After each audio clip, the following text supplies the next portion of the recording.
ஹரே கிருஷ்ண. மனித வாழ்வின் குறிக்கோள் பாகம் 26, அத்தியாயம் 2, பக்குவம் பெறுதல், மிக உயர்ந்த அன்பு, அதன் தொடர்ச்சி. பல உறவுகளில் நாம் உன்னதமான பிரபுவுக்கு தொண்டு செய்யலாம். ஆனால் பௌதிக உலகில் காணப்படும் உறவுகள் திரிவடைந்த பிரதிபலிப்புகளே. பௌதிக உலகுடன் நம் உறவு என்ன? சமுதாயம், நட்பு, அன்பு இவை பற்றிய நம் கருத்துக்கள் யாவை? அவையெல்லாம் மனித வாழ்வு பௌதீக உலகை சார்ந்தது என்ற கருத்தின் அடிப்படையில் எழுந்தவை. நம் சமுதாயத்தில் ஒருவர் ஒரு குழந்தைக்கு தந்தையாகவோ தாயாகவோ அல்லது ஒருவரின் கணவனாகவோ மனைவியாகவோ காதலனாகவோ காதலியாகவோ உறவு கொண்டிருக்கிறார்கள். மற்ற ரசங்களும் அதாவது உறவுகளும் உண்டு. உதாரணமாக ஒருவன் மற்றொருவனின் பகைவன். 12 வகையான உறவுகள் உள்ளன. அவற்றுள் பிரதானமானவை 5. மற்ற 7 நேரடியான உறவுகள் அல்ல. உதாரணமாக ஒருவரின் எதிரியாக இருப்பது. எதிரிகளுக்குள் ஒரு உறவு உண்டு.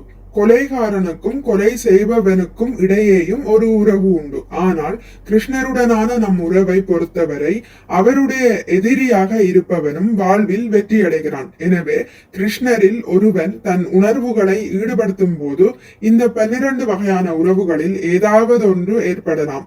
அவற்றில் 5 நேரடியானவை மற்றும் 5 மறைமுகமானவை. ஆக மொத்தத்தில் 10. கம்சனின் மல்யுத்த களத்தில் கிருஷ்ணர் இறங்கிய போது அவரை கொல்வதற்கென பல மல்யுத்த வீரர்கள் காத்திருந்தார்கள். அவரை கொல்வதற்காகவே அவரை அங்கு அழைத்திருந்தார்கள். இந்த பையன்கள் இங்கு வருவார்கள். 16 ஆண்டுகளாக அவர்களை கொல்ல முயற்சித்தும் முடியவில்லை. இப்போது கிருஷ்ணரை விருந்தினராக அழைத்திருக்கிறேன். அவன் இந்த மல்லர்களோடு யுத்தம் செய்து கொல்லப்படுவான் என்று கம்சன் எண்ணினான். நாஸ்திகர்களும் அசுரர்களும் கடவுளை எண்ணுவதெல்லாம் அவரை கொல்வது பற்றியே இருக்கும்.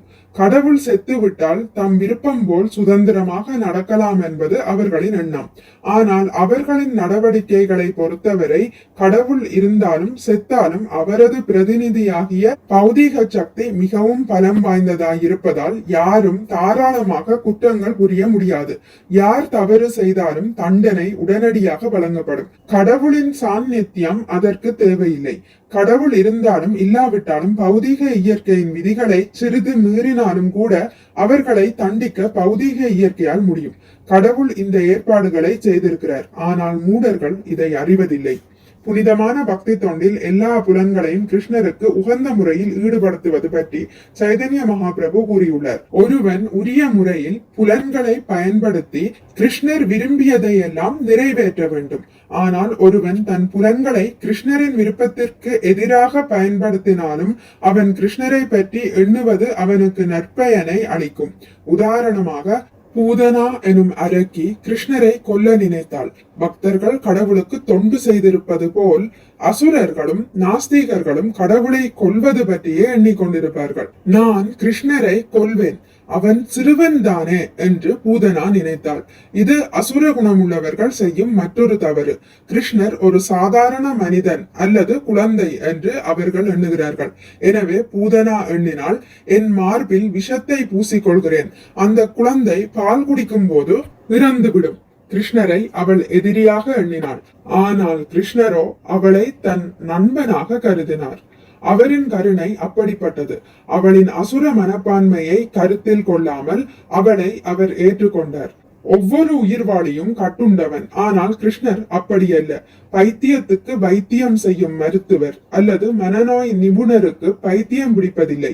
அவரிடம் நோயாளி கோபப்பட்டாலோ அல்லது திட்டினாலோ அவர் நிதானத்தை இழக்காமல் மருத்துவம் செய்வார். அதுபோல் கிருஷ்ணரை ஒருவன் எதிரியாக கருதினாலும் கிருஷ்ணர் அவனை தன் எதிரியாக கருதுவதில்லை.